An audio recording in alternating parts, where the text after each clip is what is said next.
Hello दोस्तों, नमस्ते। अभिनव सरोवा। आज हम फिर से आपके समक्ष उपस्थित हैं। हम कक्षा 12 के हिंदी साहित्य के काव्यांग परिचय के छंद प्रकरण में से और कुंडलियां छंद पर वार्ता करने के लिए, क्योंकि दोस्तों इससे पहले हमने हरिगीतिका और छप्पे छंद पर पूर्व में वार्ता कर चुके हैं। उससे पहले एक हमारा वीडियो लग चुका है जिसमें हमने मात्रा निर्धारण के नियम और मात्रिक और वार्णिक छंदों के जो भेद हैं, छंद की जो बुनियादी जानकारियां हैं वो उसके साथ शेयर की थी। वो चैनल पर पड़ा है, वो वीडियो आप देख सकते हैं। आज हम बात करने वाले हैं किस पर? कुंडलियां छंद पर। अब कुंडली, जैसे हमें बात करें कि कक्षा 12 तक हमने विज्ञान पढ़ी थी, वहां हमने हीटर के बारे में पढ़ा था। हीटर की कुंडली बिजली के प्रवाह से और लाल हो जाती है, तो कुंडली उस स्प्रिंग को कहा था। वो स्प्रिंग एक दूसरे से आपस में गुंथी सी रहती है, उलझी सी रहती है, कुछ संबंध आपस में एक दूसरे से इसी प्रकार के बन जाते हैं। कुंडलियां छंद में भी वही होगा। इसके जो लक्षण है, इसकी जो परिभाषा है, उस परिभाषा को हम टुकड़ों में विभक्त करके और आपके समक्ष बोर्ड पर लिख रहे हैं। उससे हमें समझने में थोड़ी सी सुविधा रहेगी। यदि हम बात करें कुंडलिया छंद के जो लक्षण है, वो प्राथमिक लक्षण कौन कौन से हैं, तो सबसे पहले बात तो आती है कि यह एक, सबसे पहली इसकी विशेषता है, यह एक विषम मात्रिक छंद है। यह एक विषम मात्रिक छंद है। दोस्तों, विषम किसे कहते हैं? कि जिसके सभी चरणों में एक समान लक्षण नहीं पाए जाते। हो सकता है भले ही चार में समान है लेकिन एक दो में अलग है, तो वो विषम मात्रिक छंद, विषम छंद हो जाएगा। और वर्ण गिने तो वार्णिक छंद, विषम वार्णिक छंद, और मात्रा गिने तो विषम मात्रिक छंद। तो यह एक विषम मात्रिक छंद है, इसकी पहली विशेषता। दूसरी विशेषता है दोहा और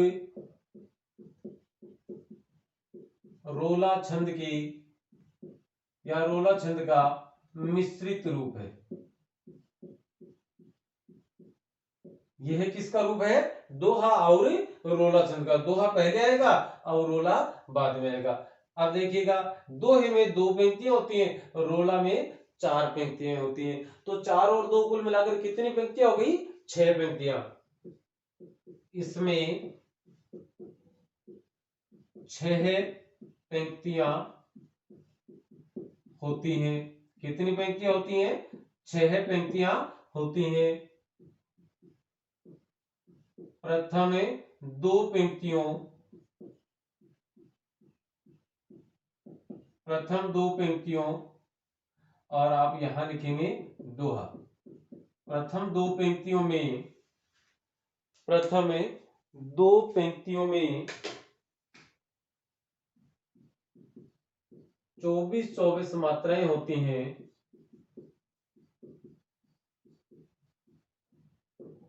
तथा तथा यति 11 है, 13 है, सॉरी, तथा यति 13 है, 11 है पर, यदि 13 है 11 पर होती है।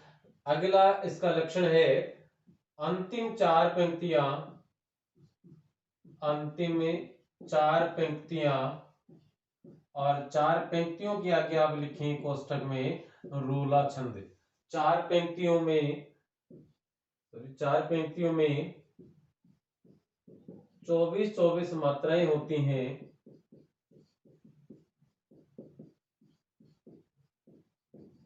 तथा यति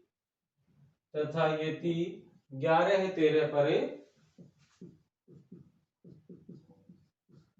होती है। यह तो है इसकी सामान्य बातें। अब कुछ एक विशेष बातें हैं जो इसकी परिभाषा में दर्शनीय है, देखने योग्य है, और वो जब हम लिखते हैं तो इसकी जो परिभाषा है, जो लक्षण है, या परीक्षक की नजर में जो हमारी जानकारी है, वो एक बढ़िया हमारा वहां, और हम ये कह सकते हैं कि एक अच्छा फीडबैक, एक अच्छी प्रतिपुष्टि हमारी कहा जाती है। उसकी परीक्षक की नजर में हम एक अच्छे विद्यार्थी के रूप में स्वयं को प्रस्तुत या प्रेजेंट कर पाएंगे। अगली विशेषता इसकी कि जिस शब्द से इसका मतलब है कुंडलिया छंद का, जिस शब्द से इसका प्रारंभ होता है, होता है वही इसका अंतिम शब्द भी होता है, वही इसका अंतिम शब्द भी होता है।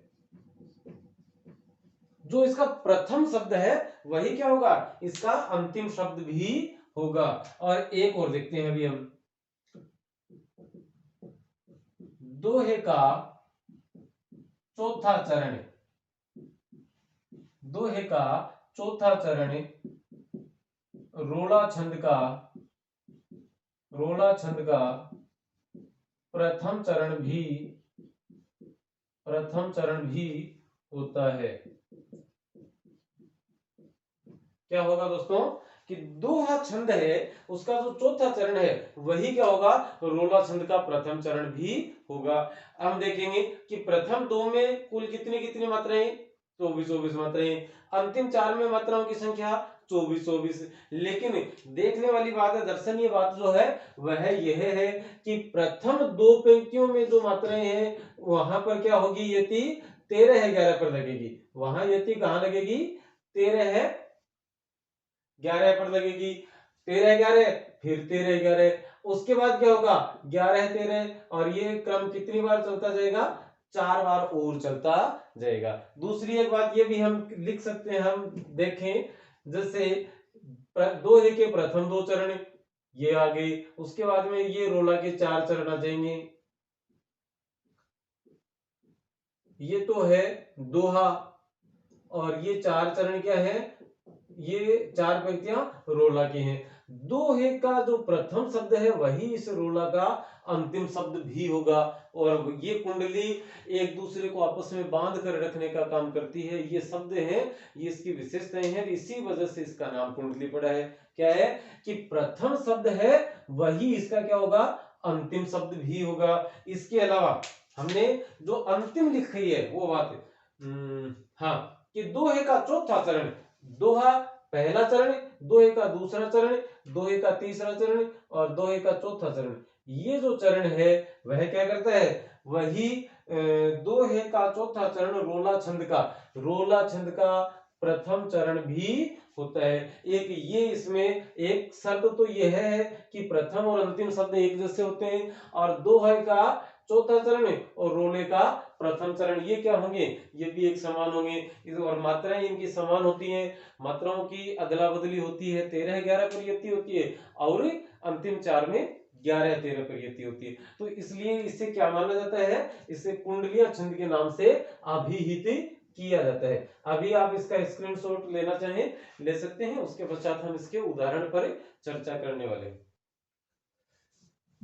चलिए अब उदाहरण पर हम चर्चा करते हैं। उदाहरण की यदि हम बात करें तो कवि गिरधर आसिया जो है उनकी खूब कुंडलियां उनके द्वारा लिखी गई हैं। और पिछले वर्ष की यदि हम बात करें तो 8वीं कक्षा के पाठ्यक्रम में इनकी कई कुंडलियां थी। इस बार बात करें तो 8वीं कक्षा के बारे में मुझे ज्ञात नहीं है कि उसमें है या नहीं, लेकिन उदाहरण के तौर पर और हमें जो याद करनी चाहिए कुंडली, कम से कम एक कुंडली, वो हम यहाँ आपके समक्ष प्रस्तुत कर रहे हैं, उसे आप लिखें। कुंडली है बिना विचारे जो करे, बिना विचारे जो करे सो पाछे पछताए, सो पाछे पछताए।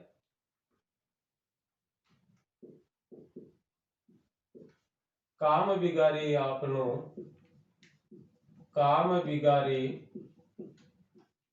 आपनो जग में होत हंसाए, जग में होते हंसाए। अब क्या होगा, ये जो दोहा खत्म हुआ, दोहे का चौथा चरण कहा जाएगा, रोला छंद के प्रथम चरण के रूप में। जग में होत हंसाए, जग में होत हंसाए, चित्त में चैन न पावे, चित्त में चैन न पावे, चित्त में चैन ने पावे, खान पान सम्मान, खान पान सम्मान, राग रंग मन ने भावे, मन ने भावे, कह गिरधर कविराय, कह गिरधर कविराय,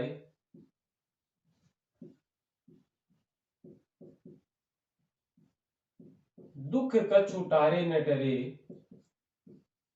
दुख कछु टारे न डरे, खटकत है जिय माही, खटकत है जिय माही, कियो जो बिना विचारे, कियो जो बिना विचारे। हम इसे देखें कि बिना विचारे जो करे सो पाछे पछताए, काम बिगाड़े आपनो जग में होत हंसाए, जग में होत हंसाए, चित में चैन न पावे, खान पान सम्मान राग रंग मन न भावे, कह गिरधर कविराय, दुख कछु टारे न डरे, खटकत है जिय माहे, कियो जो बिना विचारे। तो एक तो देखिए ये बिना विचारे शब्द जो है वो है दोनों जगह काम में आ गया। तो प्रथम शब्द और अंतिम शब्द समान है। यहाँ दोहा छंद का जो अंतिम चरण था वही रोला छंद का प्रथम चरण है। दोहे में क्या होता है, दोहा में 13 है 11 पर यति होती है। देख देते हैं हम यहाँ, दोहा 13 है 11 है पर यति होती है, कुल मिलाकर मात्राएं कितनी 24। अब आता है रोला छंद, तो रोला में 11 है 13 पर कुल मिलाकर मात्राएं 24। ये मात्राएं तो हमेशा 24 है लेकिन इनका क्रम है वह विपर्य हो जाता है और क्रम बदलते ही पूरी शर्तें बदल जाती हैं। तो रोला में 4 पंक्तियां होती हैं, दोहे में 2 पंक्तियां होती हैं। हम इनकी मात्राओं की गणना करते हैं। लघु गुरु लघु गुरु गुरु गुरु लघु लघु सॉरी गुरु 3 4 5 6 7 8 9 10 11 12 13 2 3 4 5 6 7 8 9 10 11 12 13 2 2 4 6 7 8 9 10 11 ये कह रहे हैं। 1 2 3 4 5 6 7 8 चंद्र बिंदु का कोई फर्क नहीं पड़ेगा, ध्यान रखने की बात है। तो यहाँ 1 2 1 4 5 6 7 8 9 10 और 11 है। बात करते हैं आगे रोला छंद में। तो रोला में 1 2 3 4 5 6 7 8 9 10 11 2 3 4 5 6 7 8 9 10 11 1 2 3 4 5 6 7 8 9 10 11 है। 1 2 3 4 5 6 7 8 9 10 और 11 है। माही आगे कहता है इधर 2 3 4 5 6 7 8 9 10 11 12 13 2 3 4 5 6 7 8 9 10 11 12 13 है। यहाँ बात करते हैं 2 3, क्योंकि विसर्ग आ गया। विसर्ग आते ही हम मात्रा निर्धारण के नियमों में पढ़ चुके कि जहां विसर्ग आता है, जहां हलंत वर्ण आता है, जहां अनुस्वार आता है, जहां संयुक्त अक्षर आता है, जहां संयुक्त वर्ण आते हैं, वहां क्या होती है लघु स्वर होने के बावजूद भी उस पर मात्रा हमेशा गुरु ही लगती है। यहाँ लघु स्वर था, वो मात्रा थी, लेकिन आगे विसर्ग लगते ही क्या हो गया बलाघात लगा और मात्रा हो गई गुरु। गुरु लघु 1 2 3 4 5 6 7 8 9 10 11 12 13 और यहाँ 1 2 3 4 5 6 7 8 9 10 11 12 13 तो हमारी शर्तें हैं वो पूरी होती हैं कि दोहा में प्रथम 2 पद थे दोहे के, उन पदों में हमने देखा कि 13 है, 13 है, 11 है, 11 है, मात्राएं लगी। और यहाँ रोला छंद में हम देखते हैं तो 13 11 पर यति, सॉरी 11 13 पर यति होती है। तो यहाँ जो रोला छंद था उसकी जो शर्तें हैं, उनकी जो लक्षण है वो लक्षण पूरे होते हैं। 11 है और उधर 13 है, कुल मिलाकर 24 मात्राएं और यहाँ पर हमें प्राप्त होती है। इस प्रकार से हमारे ये जो कुंडली है वह कुंडली छंद की जो लक्षण है उन लक्षणों की कसौटी पर खरी उतरती है। और यही हमें अपने सिलेबस के लिए, अपनी परीक्षा के लिए याद करनी है। अब बात करते हैं इससे आने वाले सवालों पर। एक तो सवाल हो सकता है कि दोहा और रोला छंद का मिश्रित रूप किस नाम से अभिहित किया जाता है अथवा जाना जाता है। तो किस नाम से जानते हैं? कुंडलियां के नाम से। दूसरा शब्द ये बन सकता है, दूसरा एक जो एवं वाले वस्तुनिष्ठ प्रकार के प्रश्न है, हम उन्हीं की चर्चा कर रहे हैं फिलहाल, कि कुंडलिया छंद में कौन कौन से दो छंद मिश्रित रहते हैं, या किन दो छंदों का मेल, किन दो छंदों का मिश्रण कुंडलिया छंद में दर्शनीय है, देखने को मिलता है। तो दोहा और रोला हो सकता है, दोहा और सोरठा हो सकता है, दोहा और उलाला आदि आदि आ जाए। तो वहां हमें ध्यान क्या रखना है कि दोहा और रोला कौन से में बनते हैं? कुंडलिया में बनते हैं। कुंडलिया में कौन कौन से दो होते हैं? दोहा और रोला होते हैं। इसके अलावा एक और कहा हो सकते हैं कि किसी छंद का प्रथम शब्द उस छंद का अंतिम शब्द भी होता है। किस छंद में होता है? सवैया में नहीं, रीतिका में नहीं, छप्पे में नहीं, तो कुंडलिया में। जी हाँ, कुंडलिया में होता है प्रथम और अंतिम। एक और पूछा जा सकता है कि दोहा छंद का चौथा चरण, रोला छंद का प्रथम चरण होता है। यह शर्त किस छंद का लक्षण है? तो वहां भी हम क्या लिखेंगे?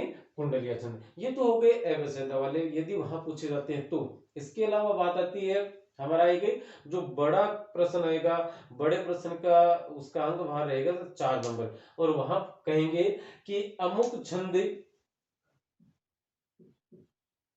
छंद को उदाहरण सहित समझाइए। तो उदाहरण सहित समझाने से तात्पर्य क्या है? समझाने का अर्थ है उसकी जो परिभाषा है, उसके जो लक्षण है, उन लक्षणों को लिखना। तो चूंकि हम 6 या 7 लक्षण पूर्व में लिख चुके हैं, उनका आप स्क्रीनशॉट ले सकते हैं। नहीं लिया है तो आप बैक जाके वीडियो को पॉज करके वहां लिख सकते हैं अपने डायरी में। मैं मानता हूं कि कक्षा 12 के बच्चों को तो अपनी डायरी, अपनी नोटबुक में इन चीजों को अवश्य लिखना चाहिए। मेरा वीडियो इसलिए नहीं, आप किसी भी गुरुजन का वीडियो देखें कि अपने क्लास के जो आपके जो विषय अध्यापक है उनसे बात करें। वो भी, मैं उनसे भी यही चाहूंगा कि आप उनका पढ़ाया हुआ भी टू द पॉइंट शब्द से अक्षर से लिखते रहें। लिखने का फायदा यह है कि लिखने से हमारी जो याददाश्त है वो बढ़ेगी और हमारा लेखन सुंदर होगा। और जहां लेखन सुंदर है वहां लिखने का मन करेगा, उसे पढ़ने का मन करेगा, उसे जांचने का मन करेगा और उसे नंबर देने का भी मन करेगा।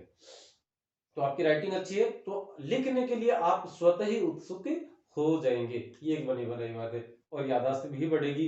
और टू द पॉइंट, अलग अलग उसको एक परिभाषा को हम खंडों में विभक्त करके एक एक पंक्ति में लिखेंगे तो हमारी जो शैली है वो और ज्यादा अच्छी बन जाएगी। उसके बाद तो उदाहरण सहित समझाइए, तो समझाने में तो आगे पहले लक्षण, और लक्षण के पश्चात हम क्या करेंगे? हमारी जो उदाहरण के रूप में जो कुंडली हमने याद कर रखी है वह कुंडली यहाँ पर लिख देंगे। और कुंडली लिखने से परीक्षक हमें वो देगा जिसकी हमें उम्मीद है और जिसके लिए हम प्रयासरत हैं। तो चलिए आज के लिए इतना ही, अगले वीडियो में हम फिर से मिलेंगे और अगला वीडियो हमारा होगा सवैया छंद पर। तब तक के लिए नमस्ते, शुक्रिया, अभिनंदन।